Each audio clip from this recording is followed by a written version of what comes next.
What's up? Dan here. And today I want to talk about using the Airbnb. Let's go. For those of you who don't know what's an Airbnb or who have never used one before, I would like to talk about what it actually is. So, Airbnb is a substitute for using a hotel. The idea is that you're renting an apartment from its direct owner for a short or long-term stay, so you can experience living in the city like a true local. Sounds good, right? Wrong. Well, it's a 50-50. The first thing to keep in mind is that it might work well in some parts of the world, but might not necessarily work in other parts of the world. And the second thing to consider is what you're actually looking for. If you're just backpacking across the country and looking for a place to sleep in between hiking adventures with your friends, and you don't really care for the long-term comfort of this apartment, then Airbnb might be a good option because it will keep your expenses low while perfectly meeting your needs. But if you're someone like me who's basically living on the road and staying in each country for at least a month, then trust me, avoid Airbnb at all costs if you want to live your life comfortably. Let's talk about the pros and cons of using the Airbnb. Starting with the main advantage, it might be quite cheap to book one. If you're traveling on a budget, you will find numerous Airbnbs that will cost as low as a hostel where you would have to share a room with 8 other people, but instead you would get your own room or an entire place. The second good thing about Airbnb is that you can find quite a few unusual and interesting places to stay in, which you would not discover on any of the hotel websites. This means that you can take stunning photos to post on your Instagram page and your friends will be like, wow. And lastly, the check-in process might be quite easy and fast because most of the listings allow for self-check-in, which means that the host will drop the key inside a mailbox, or you will get a key from the security guard, or there will be an electronic lock and you'll get the passcode before you come so you can access your apartment. But to counter all the good things, there are quite a few disadvantages to using Airbnb. Firstly, cheap things come at a price. 70% of the time you will find beautiful, amazing, stunning pictures and perfect reviews for cheap listings, but in reality the place will be shit. Maybe those reviews are fake, or maybe some people have low standards. Anyway, fuck you for fooling us into booking a shithole. I know this might happen with hotels too, but with hotels at least you have an opportunity to go on YouTube and search for that hotel's name and see some real-life footage from real people talking about the room that you're gonna stay in. The second downside to Airbnb is that the whole idea of the owner renting out the apartment to you is ruined by the fact that most of the Airbnbs are run by agencies. This means that they are trying to run it like a hotel business without really giving you the perks of staying at the hotel. This means that instead of a fast and convenient self-check-in into your stunning, cheap apartment, you'll be faced with a standard check-in process. An Indian agent will come to meet up with you, to pass you the keys, take a photo of your passport, and even make you sign a rental contract. What is more, some of those Airbnbs actually have hidden costs. If you didn't read the description fully, they might say that you have to pay for the water or for the electricity or for something else, and they might even require a deposit. And lastly, communication with hosts might suck big time. This is due to a couple of reasons. The first one being pretty simple is that the host doesn't speak English. English, motherfucker, do you speak it? And the second one is that when you message a host about a problem that you have, they might not reply for a while.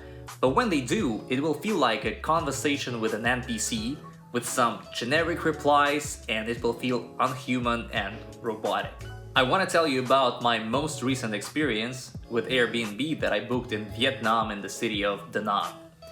I paid $390 for a month, and they did state in the description that I'll have to pay for the electricity and for the water, and I was fine throwing in some extra money to pay the utility bill. When I arrived, I didn't meet the host. I was greeted by a security guard of the building, and it's worth mentioning that the building looked nothing like the pictures. The staff that greeted me didn't speak English, so it took me around 20 minutes to get inside the apartment, which was pretty annoying because after the flight, I was really tired and I just wanted to relax. The insides of the place were fine.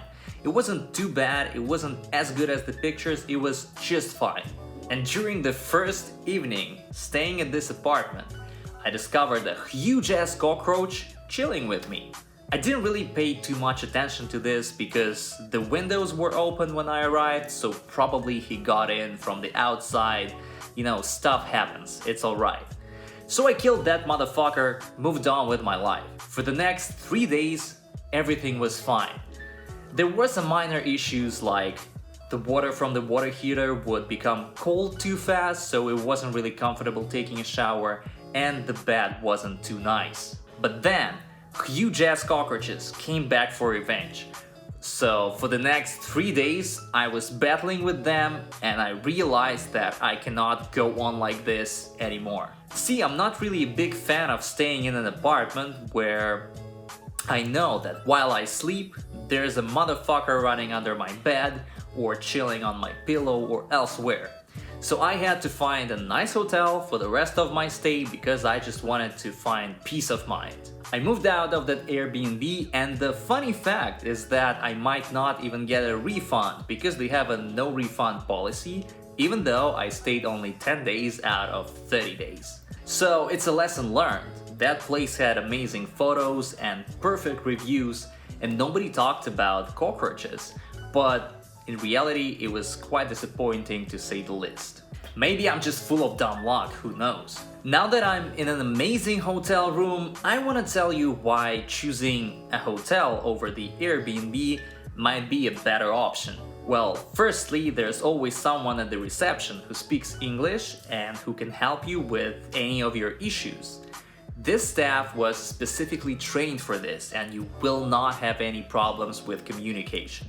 Also, if you really don't like something, you can always ask for the manager. I know this is a Karen moment, but in reality, unlike not even seeing a person who runs an Airbnb, you at least have a person who's responsible for running a hotel. And you can always negotiate the things that you don't like and probably get a compensation for that or even a refund. The third point, as I mentioned before, is that you can go on YouTube, search the name of the hotel and get real review from real people, and you'll have an idea what you'll be paying for. What is more, a lot of hotels will offer you free breakfast included in the price of your booking. And if you didn't know, Airbnb stands for air, bed and breakfast. And you rarely get the second B, which stands for breakfast, when you book an Airbnb.